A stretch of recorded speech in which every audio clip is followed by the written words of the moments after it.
And it came to pass, when the king sat in his house, and the Lord had given him rest round about from all his enemies, that the king said unto Nathan the prophet, See now, I dwell in an house of cedar, but the ark of God dwells within curtains. And Nathan said to the king, Go, do all that is in your heart, for the Lord is with you. And it came to pass that night that the word of the Lord came unto Nathan, saying, Go and tell my servant David, Thus says the Lord, Shall you build me an house for me to dwell in? Whereas I have not dwelt in any house since the time that I brought up the children of Israel out of Egypt, even to this day, but have walked in a tent and in a tabernacle. In all the places wherein I have walked with all the children of Israel, spake I a word with any of the tribes of Israel, whom I commanded to feed my people Israel, saying, Why build you not me an house of cedar?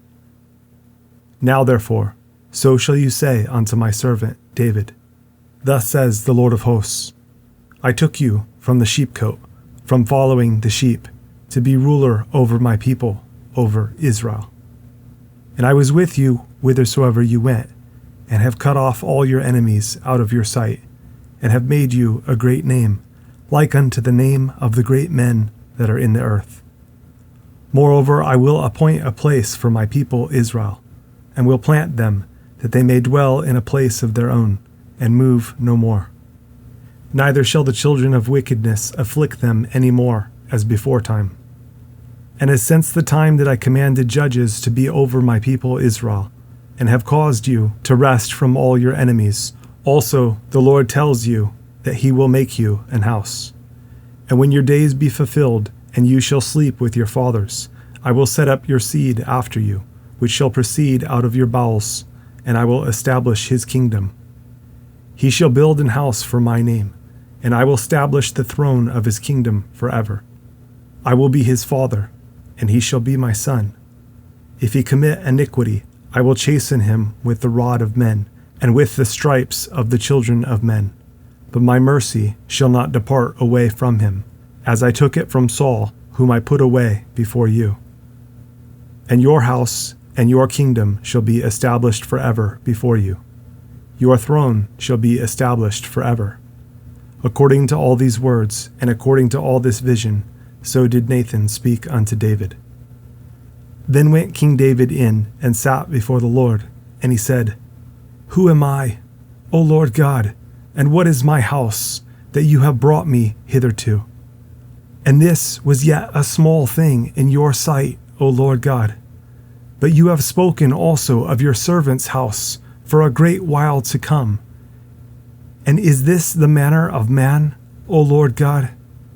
And what can David say more unto you? For you, Lord God, know your servant. For your word's sake, and according to your own heart, have you done all these great things, to make your servant know them. Wherefore, you are great, O Lord God, for there is none like you, neither is there any God beside you, according to all that we have heard with our ears. And what one nation in the earth is like your people, even like Israel, whom God went to redeem for a people to himself, and to make him a name, and to do for you great things and terrible for your land before your people, which you redeemed to you from Egypt, from the nations and their gods. For you have confirmed to yourself your people Israel to be a people unto you forever. And you, Lord, are become their God. And now, O Lord God, the word that you have spoken concerning your servant and concerning his house, establish it forever, and do as you have said. And let your name be magnified forever, saying, The Lord of hosts is the God over Israel. And let the house of your servant David be established before you. For you, O Lord of hosts, God of Israel, have revealed to your servant, saying, I will build you an house. Therefore has your servant found in his heart to pray this prayer unto you. And now, O Lord God, you are that God, and your words be true, and you have promised this goodness unto your servant. Therefore Now let it please you to bless the house of your servant, that it may continue forever before you. For you, O Lord God, have spoken it, and with your blessing let the house of your servant be blessed forever." And after this it came to pass that David smote the Philistines and subdued them. And David took Meth-gammah out of the hand of the Philistines, and he smote Moab, and measured them with a line, casting them down to the ground. Even with 2 lines measured he to put to death, and with 1 full line to keep alive. And so the Moabites became David's servants, and brought gifts. David smote also Hadadezer, the son of Rehob, king of Zobah, as he went to recover his border at the river Euphrates. And David took from him 1,000 chariots, and 700 horsemen, and 20,000 footmen. And David hewed all the chariot horses, but reserved of them for 100 chariots. And when the Syrians of Damascus came to succor Hadadezer, king of Zobah, David slew of the Syrians 22,000 men. Then David put garrisons in Syria of Damascus, and the Syrians became servants to David, and brought gifts. And the Lord preserved David whithersoever he went. And David took the shields of gold that were on the servants of Hadadezer, and brought them to Jerusalem. And from Betah and from Berothai, cities of Hadadezer, King David took exceeding much brass. When Toi, king of Hamath, heard that David had smitten all the host of Hadadezer, then Toi sent Joram his son unto King David, to salute him and to bless him, because he had fought against Hadadezer and smitten him. For Hadadezer had wars with Toi.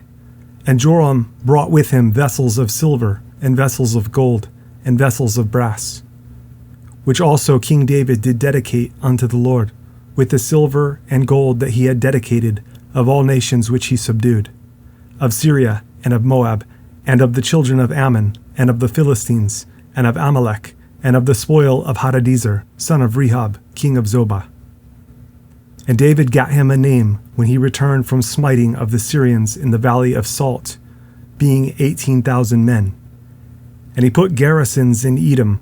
Throughout all Edom put he garrisons, and all they of Edom became David's servants. And the Lord preserved David whithersoever he went. And David reigned over all Israel, and David executed judgment and justice unto all his people. And Joab the son of Zeruiah was over the host, and Jehoshaphat the son of Ahilud was recorder, and Zadok the son of Ahitub and Ahimelech the son of Abiathar were the priests, and Sariah was the scribe. And Benaiah the son of Jehoiada was over both the Cherethites and the Pelethites, and David's sons were chief rulers. And David said, Is there yet any that is left of the house of Saul, that I may show him kindness for Jonathan's sake? And there was of the house of Saul a servant whose name was Ziba. And when they had called him unto David, the king said unto him, Are you Ziba? And he said, Your servant is he. And the king said, Is there not yet any of the house of Saul, that I may show the kindness of God unto him? And Ziba said unto the king, Jonathan has yet a son, which is lame on his feet. And the king said unto him, Where is he? And Ziba said unto the king, Behold, he is in the house of Machir, the son of Ammiel, in Lodabar. Then King David sent and fetched him out of the house of Machir, the son of Ammiel, from Lodabar. Now when Mephibosheth, the son of Jonathan, the son of Saul, was come unto David, he fell on his face and did reverence. And David said, Mephibosheth. And he answered, Behold, your servant. And David said unto him, Fear not, for I will surely show you kindness, for Jonathan your father's sake, and will restore you all the land of Saul your father, and you shall eat bread at my table continually. And he bowed himself and said, What is your servant, that you should look upon such a dead dog as I am? Then the king called to Ziba, Saul's servant, and said unto him, I have given unto your master's son all that pertained to Saul, and to all his house. You therefore and your sons and your servants shall till the land for him, and you shall bring in the fruits, that your master's son may have food to eat. But Mephibosheth, your master's son, shall eat bread alway at my table." Now Ziba had 15 sons and 20 servants. Then said Ziba unto the king, "According to all that my lord the king has commanded his servant, so shall your servant do. As for Mephibosheth, said the king, he shall eat at my table as one of the king's sons." And Mephibosheth had a young son whose name was Micah. And all that dwelt in the house of Ziba were servants unto Mephibosheth. So Mephibosheth dwelt in Jerusalem, for he did eat continually at the king's table, and was lame on both his feet.